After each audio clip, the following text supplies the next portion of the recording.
Buenos días, familia. Hoy hacemos un alto en el libro de Mateo, ya que estamos próximos a celebrar un año más de la Reforma Protestante, ya que el 31 de octubre se celebra justamente este día.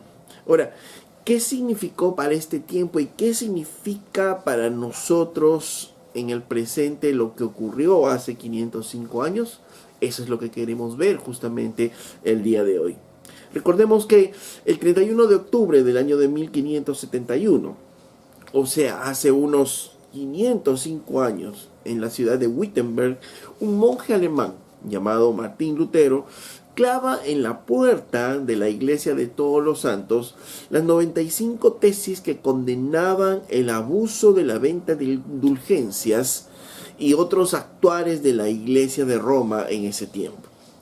Esta acción obviamente no era una acción novedosa, pues a través de esta acción estaba invitando a una discusión académica entre los teólogos y los universitarios y otros acerca justamente de estas actuaciones. En realidad, lo que Lutero estaba haciendo no era nada revolucionario, pues en ese tiempo era la forma como se inducían los debates, ¿no? Teológicos, literarios, ¿no? Una discusión académica de ese tiempo. Es como si hoy alguien colgara una idea en su muro del Face y empieza una discusión acerca de esa idea. Sin embargo, aunque Lutero no lo supo, pero este hecho fue el comienzo de todo un movimiento que buscó retornar a la iglesia, a la espiritualidad y al verdadero evangelio. Los reformadores que se levantaron en ese tiempo y que lucharon por algunos principios que finalmente constituyen los principios del verdadero cristianismo. Y estos principios se resumieron en 5 lemas, que son las conocidas 5 solas. La sola escritura, sola gracia, sola fe, solo Cristo y solo a Dios sea la gloria. Estos 5 principios fueron los que enarbolaron los reformadores y defendieron aún muchas veces con sus vidas. Ahora, para poder entender por qué se levantaron los reformadores defendiendo estos principios, es importante mirar el contexto histórico de lo que estaba aconteciendo en la iglesia en ese tiempo. Ahora, la intención tampoco es exaltar a ninguno de los reformadores, porque ya que tampoco fueron hombres perfectos, pero sí Dios permitió a través de estos hombres, ¿no?, que se levantara todo un movimiento que hizo algunos cambios definitivamente en la iglesia y en la sociedad de ese tiempo. ¿Ok? Y la intención del compartir de hoy justamente es poder ver cómo Dios permitió esos cambios, ¿no? Y nos permitió también volver a los fundamentos de la iglesia. ¿Ok? Dijimos entonces que uno de los motivos fundamentales por los cuales se levantan los reformadores eran las indulgencias. Entonces tendremos que definir un poco qué eran estas indulgencias. Las indulgencias, según la Iglesia de Roma, es la liberación de los castigos temporales que merecen nuestros pecados. De acuerdo a la Iglesia de Roma, una vez que el niño es bautizado, se libraba del pecado original. Y como este individuo a lo largo del tiempo iba a seguir pecando, entonces requería de indulgencias para liberarlos de esos castigos temporales por sus pecados. En los días de Lutero se produjo había un conflicto con los turcos, y además se inició la construcción de la Basílica de San Pedro y obviamente se requería mucho dinero en ese tiempo. Entonces el Papa León X en ese tiempo proclama la gran venta de indulgencias justamente para poder tener dinero para la construcción de la Basílica de San Pedro y la guerra con los turcos. Y entonces el personaje encargado de hacer estas ventas fue un fraile llamado Johann Tetzel, ¿no? Y este hombre era un hombre con gran oratoria, ¿no? Y un gran poder de convencimiento que ofrecía a cambio del dinero el perdón de los pecados, ¿no? Y además él empezó a proclamar la liberación de los familiares muertos del purgatorio a cambio de dinero que la gente podía dar. Decía cosas como, no hay pecado que no pueda ser perdonado por una bula de indulgencia. Entonces, obviamente, si pecaste y estás en un gran pecado, ok, compra tu bula de indulgencia y no te preocupes, tus pecados son perdonados, ¿no? Decía cosas como que en el momento en que tu dinero, tus monedas están cayendo en el cesto de donde se recoge el dinero, en ese mismo instante el alma de tu familiar en el purgatorio también estaba saliendo. Entonces, de esa manera se empezó a recoger gran cantidad de dinero entre los diferentes pueblos. Contra este abuso es que Lutero protesta en sus 95 tesis, ¿no? Solo para recordar, actualmente la Iglesia de Roma sigue extendiendo indulgencias. No se vende, pero sí se extiende indulgencias. Por ejemplo, en el 2005, Juan Pablo II lo hizo así, y el Papa Francisco ya van varias ocasiones, el 2016, el 2020 y en julio del 2022, se ha convocado para indulgencias plenarias, ¿no? Es decir, tú vas a un determinado lugar y obtienes de esas indulgencias. Volviendo a la historia, ¿no? Detrás del asunto de las indulgencias había otro asunto fundamental, ¿no? Porque obviamente estos hombres debatían y decían, pero ¿de dónde están sacando estas ideas este tal Tetzel? ¿De dónde saca esto y con qué autoridad empieza a cobrar así, a decir que las personas van a ser salvas del purgatorio si dan dinero? ¿De dónde saca esto? ¿Cuál es la autoridad que tienen? Entonces, detrás de esta discusión de las indulgencias se discutía algo mucho más profundo. ¿Cuál es la base de autoridad en la cual podemos sentarnos para poder discernir el error de lo verdadero en asuntos doctrinales, ¿no? Y eso era el punto finalmente de discusión. ¿Cómo podemos estar seguros que algo que está diciendo la Iglesia es verdadero o es un error? ¿Quién tiene la autoridad final para poder decir que esto es verdadero o esto es falso? En la Iglesia de Roma, la Iglesia de Roma descansa su autoridad en la Biblia, en la tradición, en los concilios y en la autoridad papal, ¿no? Ahí es donde descansa la autoridad final de la Iglesia de Roma. Los reformadores, por el contrario, afirmaban que la única autoridad en asuntos doctrinales era la Biblia y solo la Biblia. Por eso es que el primer lema que encontramos, sola escritura. Solo la palabra de Dios, sola escritura, entonces significa que la Biblia es la máxima autoridad por encima de cualquier persona humana y que la Biblia siempre tiene la última palabra. Entonces, este es el primer principio que defienden los reformadores, sola escritura, ¿no? ¿Por qué? O en base a esto justamente es la necesidad que ellos empiezan a luchar por la traducción de la Biblia para que esté al alcance de todos, para que se traduzcan Biblias y la gente común pueda leer la Biblia. Porque ellos decían la única autoridad, el único que nos puede decir realmente la verdad es la misma Biblia.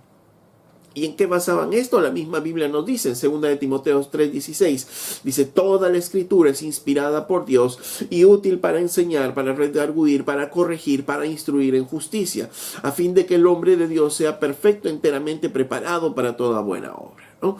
Pablo le decía a Timoteo, toda la escritura es inspirada por Dios. Y este inspirado habla de exhalado de la boca de Dios. La idea es que toda la escritura, todas las palabras de la Biblia son exhaladas de la boca misma de Dios. Es palabra misma de Dios y es útil para enseñar, para redarguir, para corregir, para instruir en justicia. A fin de que el hombre de Dios, dice, sea perfecto y enteramente preparado para toda buena obra. En otras palabras, es lo que ya habíamos dicho la semana pasada. Si quieres oír a Dios, entonces tienes que leer tu Biblia. ¿Quieres escuchar la voz de Dios? Lee tu Biblia, ¿no? Entonces, esa era la primera implicancia del entender este principio de sola escritura, ¿no? La autoridad máxima era las mismas escrituras. Pero no solo esto implicaba creer en el sola escritura. La sola escritura también implicaba creer que la Biblia era o es inerrante e infalible en todos sus pasajes. En otras palabras, la Biblia no se equivoca. ¿Por qué? Porque si ha sido inspirada por Dios, Dios no se equivoca. Y por tanto, todo lo que dice la Biblia es la verdad. La Biblia es absolutamente confiable y Dios va a cumplir cada una de las promesas que están ahí escritas. Los hombres podrán equivocarse, los líderes de las iglesias podrán equivocarse, pero en la Biblia no. La misma Biblia dice de sí en el Salmo 19:7, la ley de Jehová es perfecta, que convierte el alma. El testimonio de Jehová es fiel, que hace sabio al sencillo. Dice, la ley de Jehová es perfecta. La palabra del Señor es perfecta. ¿Por qué? Porque ha sido exhalada de la misma boca de Dios, de un Dios perfecto, de un Dios que no se equivoca. En el Salmo 12:6 dice, las palabras de Jehová son palabras limpias, como plata refinada en horno de tierra purificada 7 veces. Dice, la palabra de Dios es limpia, es muy limpia, no está contaminada, no es que está contaminada con las palabras del hombre o como algunos pretenden decir, bueno, si escribió Pablo, escribió Pedro, entonces también ellos metieron parte de lo suyo y por tanto es partes de Dios, no, es toda la escritura. Es confiable, toda la escritura es inerrante, toda la escritura es infalible. Por eso es que tiene autoridad, o tiene la mayor autoridad sobre todas las cosas, porque es Dios mismo hablando a nosotros. En los tiempos de la Reforma, ¿no? Obviamente la opinión papal estaba por encima de las escrituras. Bueno, hoy mismo también, ¿no? Escuchamos a veces, ¿no? Algunas declaraciones papales que están por encima de las escrituras, ¿no? ¿Por qué? Porque la Iglesia de Roma, además de la Biblia, tiene pues como autoridad a los concilios, decíamos, su tradición y los papas, ¿no? Ahora, hoy, si bien es cierto esto pasa en la Iglesia de Roma, hoy pasa algo parecido también en la iglesia cristiana, en la iglesia evangélica. ¿Por qué? Porque muchos creyentes pretenden pensar por encima de la Biblia, ¿no? El día de hoy también pretendemos dejar la Biblia a un lado y pensar que sean nuestros propios pensamientos los que gobiernen. Aún algunas iglesias, las tradiciones de algunas iglesias están por encima de la misma Biblia, ¿no? Pero el poder creer la sola escritura es poder creer que las palabras de Dios son inerrantes, que no hay error en ninguna de ellas. Como Jesús dijo, todo pasará, mas su palabra no pasará. Ni una tilde, ni la letra más pequeña del abecedario pasaría. ¿Por qué? Porque todas son palabra misma de Dios. Pablo decía esto en Gálatas 1:6. Estoy maravillado de que tan pronto os hayáis alejado del que os llamó por la gracia de Cristo para seguir un evangelio diferente. No que haya otro, sino que hay algunos que os perturban y quieren pervertir el evangelio de Cristo. Mas si aún nosotros o un ángel del cielo os anunciare otro evangelio diferente del que os hemos anunciado, sea anatema. Pablo mismo decía, no hay otro evangelio, no es que hay otro evangelio, sino algunos quieren perturbarles, algunos quieren perturbar su caminar diciendo que hay otras cosas, pero dice, si aún un ángel del cielo viniera con un evangelio diferente, sea anatema, sea maldito. O aún dice, Pablo mismo decía, si aún nosotros, él hablaba como apóstol, si aún alguno de los apóstoles viniera con un evangelio diferente, sea maldito. ¿Por qué? Porque la palabra de Dios no tiene errores, la palabra de Dios es única, está inspirada en la boca misma de Dios. Y ningún hombre puede colocarse por encima de la Biblia, ¿no? La Biblia es la máxima autoridad en asuntos de la iglesia. ¿Ok? Entonces, la otra implicancia del creer la sola escritura es la claridad intrínseca de las mismas escrituras. Es decir, en aquellos días de los reformadores, pensaba la gente de que solo el Papa y algunos líderes de la Iglesia de Roma podían interpretar la Biblia. El día de hoy, a veces también, no solo en la Iglesia de Roma, sino inclusive en algunas iglesias evangélicas, algunos líderes de las iglesias pretenden de que solo ellos pueden interpretar las Escrituras. Pero la Biblia nos enseña la claridad de las Escrituras. La Biblia es tan clara, es tan simple que todos podemos entenderla. Salmo 19:8 dice: los mandamientos de Jehová son rectos, que alegran el corazón. El precepto de Jehová es puro, que alumbra los ojos. Dice, su precepto, su palabra es pura, que alumbra nuestros ojos.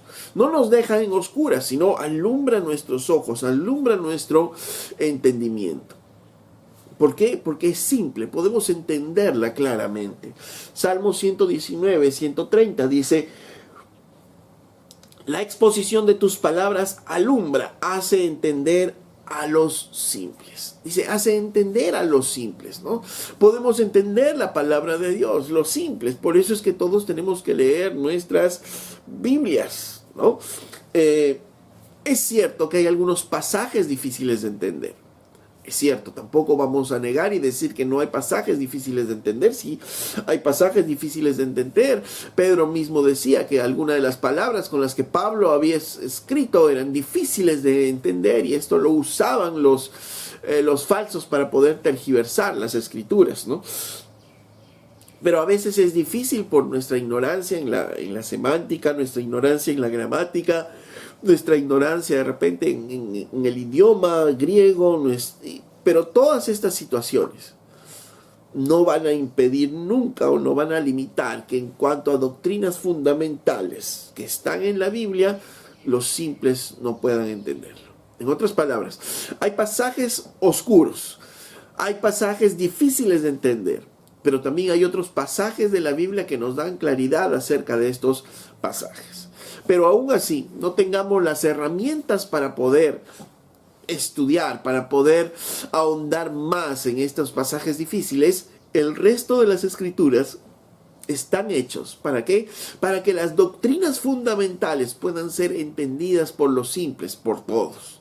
Entonces, no necesitas ser un erudito para poder entender las doctrinas fundamentales. Están ahí escritas, están en la Biblia y solo necesitamos leerlas. Por tanto, la Biblia es clara. La Biblia es clara para poder entenderla. No es que tú tienes una interpretación, yo tengo otra interpretación y la otra persona tiene otra interpretación de un mismo pasaje. No, es una sola interpretación.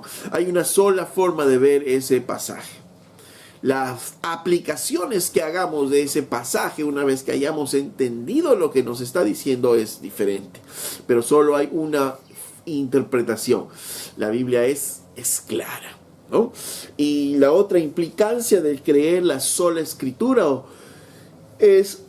significa que todo lo que está en la Biblia es suficiente para cumplir el propósito por el cual ha sido escrita.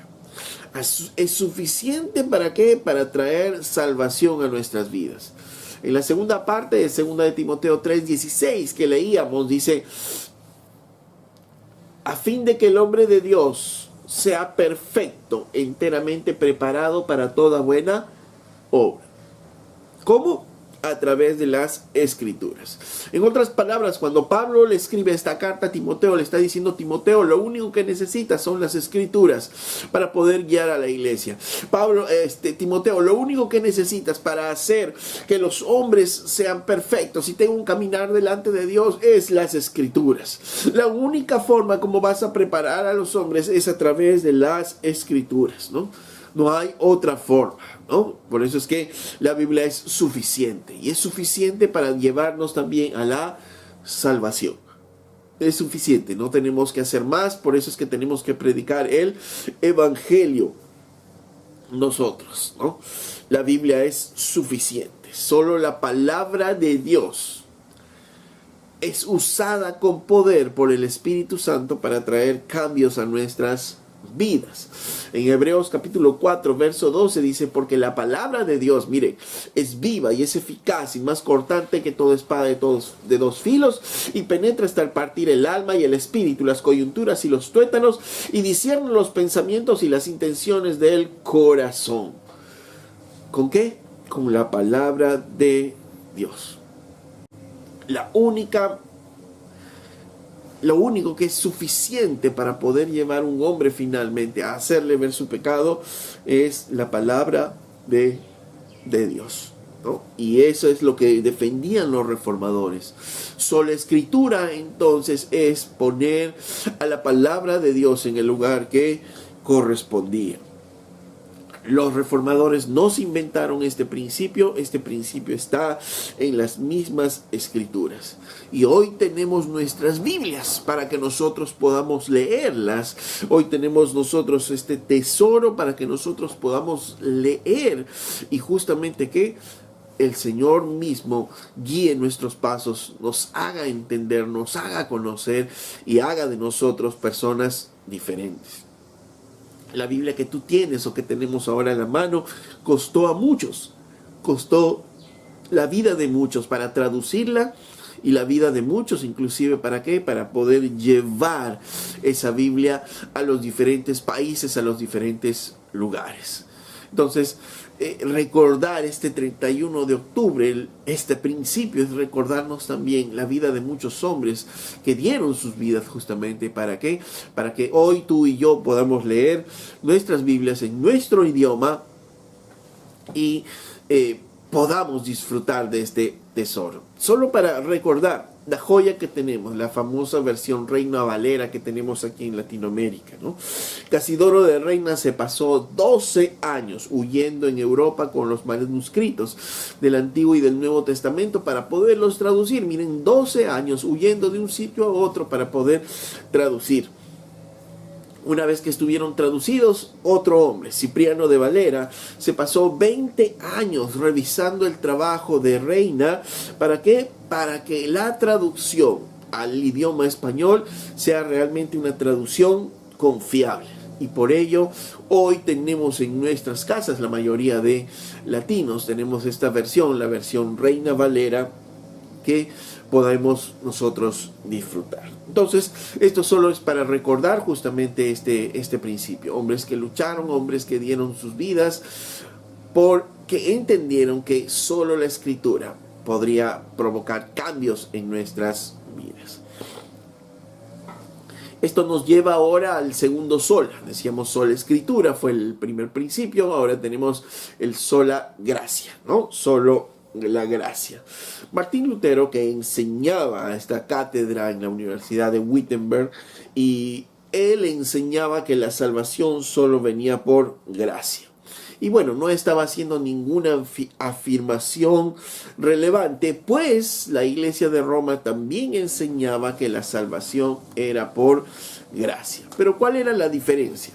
Era la definición de gracia y cómo operaba esa gracia, ¿no? Esa era la gran diferencia entre los reformadores y la Iglesia de Roma. Según la Iglesia de Roma, ¿no?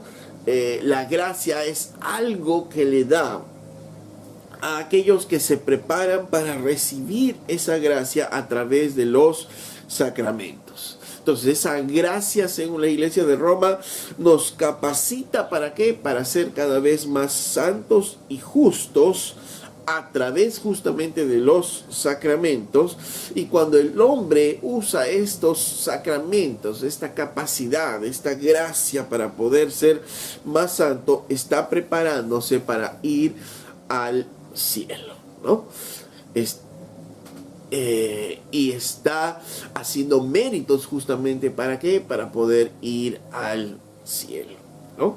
En otras palabras, la gracia para la Iglesia de Roma inicia en el bautismo y luego a través de los sacramentos capacitan al hombre ¿para qué? Para un día llegar al cielo, ¿no?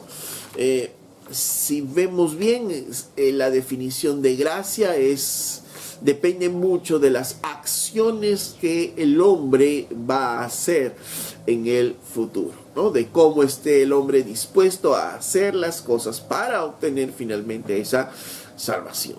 Ya que si es que no logra obtener ello, va a tener que pasar un tiempo también pagando sus propios pecados, ¿no? Para que pueda obtener la gracia finalmente de poder ser salvo, ¿no? Ahora, ¿qué entendieron los reformadores a través del Evangelio? Entendieron que la gracia era la buena disposición de Dios para poder traer salvación a las personas que estaban condenadas. Leemos, por ejemplo, el pasaje en Efesios capítulo 2, verso 1 en adelante, dice: y Él os dio vida cuando estabais muertos en vuestros delitos y pecados, en los cuales anduvisteis en otro tiempo siguiendo la corriente de este mundo, conforme al príncipe de la potestad del aire, el espíritu que ahora opera en los hijos de desobediencia, entre los cuales también todos nosotros vivimos en otro tiempo en los deseos de nuestra carne, haciendo la voluntad de la carne y de los pensamientos, y éramos por naturaleza hijos de ira, lo mismo que los demás. Dice, ¿cuál era la condición? La condición es que estábamos viviendo en pecados, estábamos muertos en nuestros delitos y pecados, y que Dios nos dio vida cuando nosotros estábamos así. Esa era la condición, cuando nosotros estábamos muertos. Verso 4: pero Dios, que es rico en misericordia, por su gran amor con que nos amó, estando aún muertos en pecados, nos dio vida juntamente con Cristo, y juntamente con Él nos resucitó, y asimismo nos hizo sentar en los lugares celestiales con Cristo Jesús, para mostrar en los siglos venideros las abundantes riquezas de su gracia en su bondad para con nosotros en Cristo Jesús. ¿Qué es gracia? Como la entendemos aquí, es como el favor que Dios tuvo para con el hombre, para que siendo este hombre, o estando este hombre muerto en sus pecados, viviendo de una manera impía, haciendo lo peor, como dice arriba, ¿no? Ustedes andaban y eran hijos de ira, hijos de desobediencia. Estando en esa condición, Dios trajo salvación. Dios trajo salvación al hombre, ¿no? Dios decidió darnos vida cuando nosotros estábamos muertos. Eso es gracia, eso es la gracia que Pablo está hablando. Por eso puede decir en el verso 8 y 9, porque por gracia sois salvos por medio de la fe, y esto no de vosotros, pues es don de Dios, no por obras para que nadie se gloríe, porque somos hechura suya, creados en Cristo Jesús para buenas obras, las cuales Dios preparó de antemano para que anduviésemos en ellas. Dice, entonces, por gracia somos salvos. ¿Qué es la gracia? ¿Qué es la condición? Cuando nosotros estábamos muertos en nuestros pecados, cuando estábamos viviendo de una manera pecaminosa, es cuando Dios vino y nos trajo, ¿qué? Salvación. Trajo a nosotros salvación. Entonces, la gracia no es algo que Dios nos da y que nos capacita cada vez más a ser mejores. No, la gracia habla del carácter misericordioso de Dios, como vimos aquí en estos escritos, en el cual Dios nos amó, dice, nos amó primero.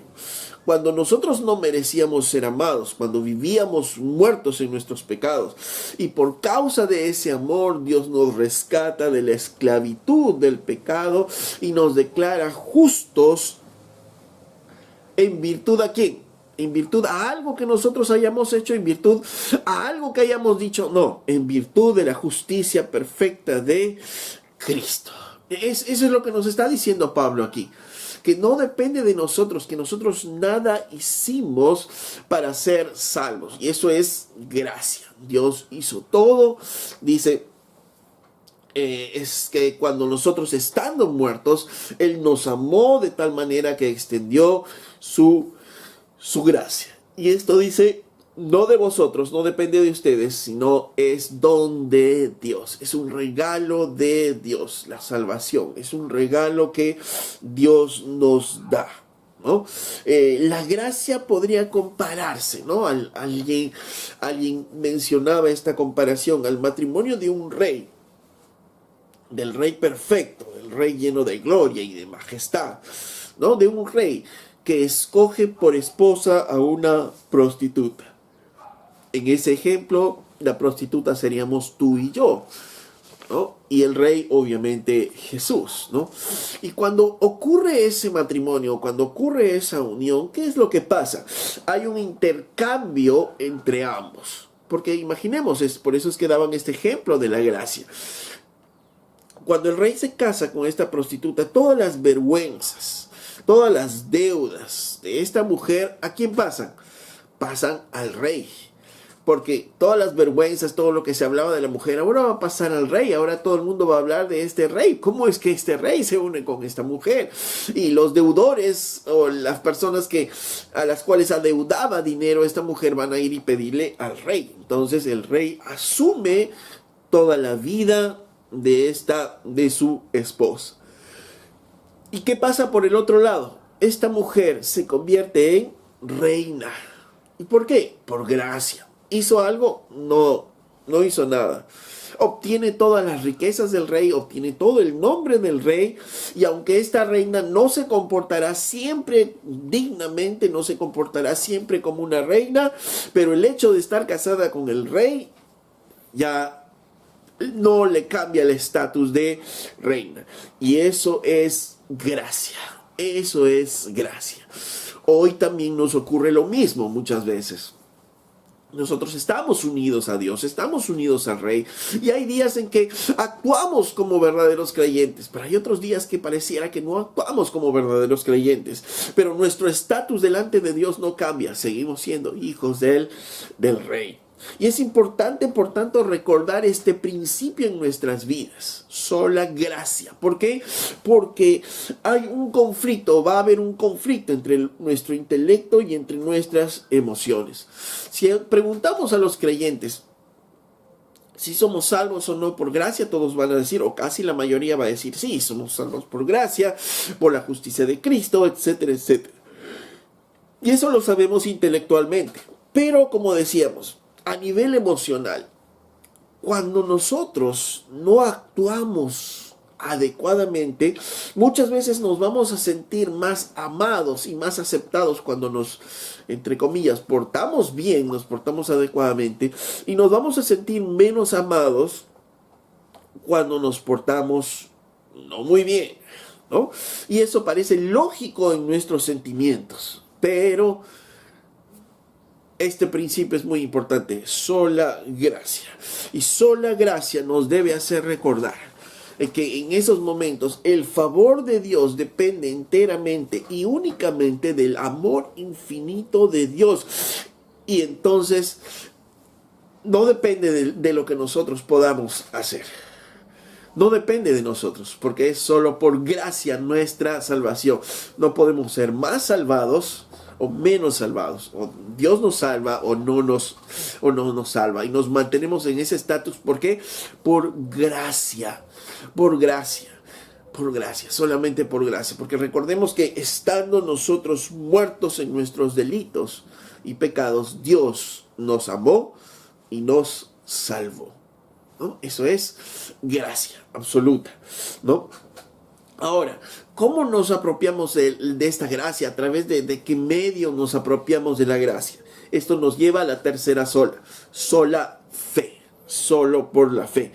Precisamente porque la salvación es por gracia, por el favor inmerecido de Dios hacia nuestras vidas. La única manera de obtener esta salvación es a través de la fe. Dios hizo un mecanismo para que nosotros pudiéramos obtenerla solamente a través de la fe, ya que la fe es el único acto del hombre que no es una obra, ¿no? Por eso es que Pablo contrasta en Romanos las obras de la ley con la gracia, ¿no? Para llegar a la conclusión de que la única manera de obtener la salvación es por gracia a través de la fe. Miren, dice en Romanos capítulo 4, verso 3. Dice, porque ¿qué dice la Escritura? Que creyó a Abraham a Dios y le fue contado por justicia. Pero al que obra no se le cuenta el salario como gracia, sino como deuda. Mas al que no obra, sino cree en aquel que justifica, al impío su fe le es contada por justicia. Y esta es justamente la gran noticia del Evangelio. ¿A quién se le es contado? ¿A quién se le es contado por justicia? Al impío. No al que está haciendo bien y se está acercando cada vez más a Dios, no, sino solamente al impío, dice. Al impío su fe le es contada por justicia, porque la única manera como se apropia de esta salvación es a través de la fe. ¿Y eso qué significa? Que cuando este impío descansa enteramente en la persona y en la obra de Jesucristo. Algunos todavía tienen el pensamiento romanista y a veces dicen, ¿no? Bueno, si te vas a acercar a Dios, tienes que, a partir de ahora, tienes que ser así, tienes que ser asá, tienes que vivir así, de esta manera.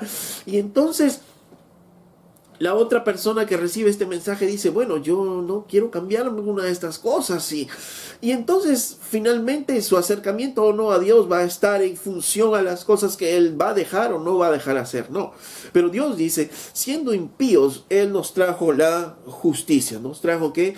La justificación. ¿Por qué? Porque creyó a Abraham y le fue contado por justicia. Cuando el impío, cuando nosotros descansamos enteramente en la persona de Jesús, en la obra de Jesús, entonces somos justificados delante de Dios. Somos salvos finalmente. Solamente por la fe. Solamente por la fe podemos hacernos partícipes de esa gracia que el Señor derrama sobre nuestras vidas. En Romanos capítulo 1, verso 16 dice Pablo, porque no me avergüenzo del Evangelio, porque es poder de Dios para salvación. ¿A quién? A todo el que cree. No al que se va portando bien. No al que se está portando bien, no al que empieza a hacer méritos y se va acercando cada vez más al Señor. No, es poder de Dios para salvación a todo el que cree, primeramente al judío y también al griego. Porque el Evangelio, la justicia de Dios se revela por fe y para fe, como está el Cristo, mas el justo por la fe vivirá. Y este pasaje fue uno de los pasajes que justamente abrieron los ojos de Lutero para poder entender de que solo es a través de la fe que podían obtener esa gracia salvadora de parte de Dios. Entonces dice que la vida entonces del justo de Dios se revela por fe. ¿Y para qué? Para seguir caminando en fe, porque el justo por la fe vivirá. Ese es nuestro caminar, por la fe. Por la fe solamente nosotros vivimos, porque el Evangelio es poder de Dios para salvación a través de la fe. Entonces, cuando nosotros confiamos en Cristo, en lo que va a hacer Cristo en nuestras vidas, al creer nosotros en esa salvación de Cristo, no solo recibiremos la fe, sino también recibiremos la santificación. ¿Por qué? Porque Cristo es un Salvador perfecto, ¿no? Él nos ha dado salvación perfecta y eso nos lleva pues a entender algo muy importante. Entonces, es la gracia de Dios, solo por gracia, sola gracia, no es que nosotros hemos sido salvados. ¿Cómo obtenemos esa gracia? A través de la fe. ¿En quién? A través de nuestra fe en Jesucristo, de poder confiar solamente en Jesucristo. Y eso nos lleva a la siguiente sola Cristo, ¿no? Sola Cristo. Colosenses capítulo 1, verso 18 dice, y Él es la cabeza del cuerpo, que es la iglesia, Él que es el principio, el primogénito de entre los muertos, para que en todo tenga la preeminencia. por cuanto agradó al Padre que en él habitase la plenitud, y por medio de él reconciliar consigo todas las cosas, así las que están en la tierra como las que están en los cielos, haciendo la paz mediante la sangre de su cruz. Dice, al Padre le agradó que Cristo tenga la preeminencia en esto, para que en todo tenga preeminencia. ¿Quién? Cristo. A eso le agradó al Padre, para que en él habite toda la plenitud, y así reconciliar las cosas a través de la sangre de su cruz, ¿no? Entonces el Padre mismo escogió que a través de Cristo nosotros podemos obtener solamente esa salvación. Y este es el mensaje justamente del Evangelio. El poder creer en Cristo. ¿Y creer en Cristo qué? Creer en Cristo lo que Él va a hacer en nuestras vidas. Lo que Él ha hecho, lo que Él va a hacer en nuestras vidas. Colosenses capítulo 3, verso 11 dice, donde no hay griego ni judío, circuncisión ni incircuncisión, bárbaro ni escita, siervo ni libre, sino que Cristo es el todo y en todos. Dice, Cristo es el todo y en todos, ¿no? Cristo es el todo. Él es el único que puede traernos salvación, ¿no? Porque Cristo es el único que satisfizo plenamente la justicia de Dios al obedecer todos los mandamientos desde que Él, desde su nacimiento hasta su muerte, ¿no? Hasta cuando murió de manera inocente en esa cruz para pagar totalmente nuestra culpa. Eso solo lo pudo haber hecho Cristo, y por eso es el único a través del cual podemos obtener nosotros esa salvación. Nadie puede hacer eso. Hebreos capítulo 10, verso 14 dice, porque por una sola ofrenda hizo perfectos para siempre a los santificados. Por una sola ofrenda, por Cristo Jesús, fuimos hechos perfectos para siempre. ¿A quién? A nosotros, a los santificados, ¿no? Solo a través de Cristo, ¿no? No es que solo Cristo y también obras. No es que, ok, voy a tener a Cristo, pero también tengo que hacer esto para obtener la salvación. No, solo es a Cristo. Segunda de Corintios 5:21 dice, al que no conoció pecado, por nosotros lo hizo pecado, para que nosotros fuésemos hechos justicia de Dios en él. Nosotros fuimos hechos justicia de Dios en él. Toda la justicia, la vida justa de Jesús se nos imputa a nosotros entonces en esa cruz, a todos los que nosotros le decimos sí a Jesucristo, y Él se lleva nuestro pecado. Por nosotros se hizo pecado para que nosotros ahora fuésemos hechos justicia de Dios en Él. Primera de Corintios 1:30 dice, mas por Él estáis vosotros en Cristo Jesús, el cual nos ha sido hecho por Dios sabiduría, justificación, santificación y redención, para que, como está escrito, el que se gloría, gloríese en el Señor. Fuera de Cristo no necesitamos nada. Fuera de Cristo no podemos ser salvos, solamente a través de Cristo, porque hay un solo Dios y mediador entre Dios y los hombres, que es Jesucristo, ¿no? Y ese es el principio que los reformistas, es el principio sobre el cual los reformistas comenzaron a luchar, porque ese es el mensaje del Evangelio. Solo a través de Cristo puedes encontrar salvación, ¿no? La salvación entonces depende enteramente de Dios, de principio a fin, porque Él nos ha reconciliado a través de Jesucristo, mediante la fe que también el Señor nos ha dado a nosotros. Entonces, esto nos lleva a la última sola. Como decíamos hasta ahora, solo Escritura, sola gracia, solo fe y solo Cristo. Nuestra salvación solo a través de las Escrituras, solo a través de gracia, solo por fe, solo a través de Cristo. No hay ninguna obra hasta aquí, nada que nosotros podamos nosotros hacer, ¿no? Porque la salvación es un regalo que Dios nos da a través de su Hijo Jesucristo. Y como es un regalo que nos da a través de su Hijo Jesucristo, y como la salvación es enteramente de Dios, de principio a fin, entonces A Dios sea toda la gloria. Y ese es el quinto sola. Soli Deo, Deos gloria, ¿no? A Dios sea la gloria. Solo a Dios sea la gloria. Cuando Pablo está examinando en el capítulo 11 de Romanos, todo este pasaje en el cual habla de la salvación de los israelitas y la salvación de los gentiles, Pablo en Romanos 11, 33, concluye esto, Pablo. Vamos a encontrarlo aquí, Romanos 11:33, dice: oh profundidad de las riquezas de la sabiduría y de la ciencia de Dios, cuán insondables son sus juicios e inescrutables sus caminos.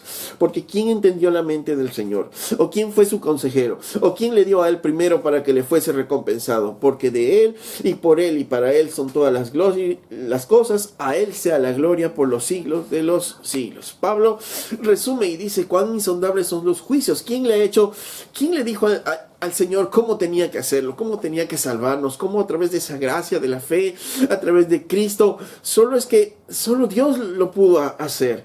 Por eso es que Pablo decía: porque de él, por él y para él son todas las cosas. A él sea la gloria por los siglos de los siglos. Amén, ¿no?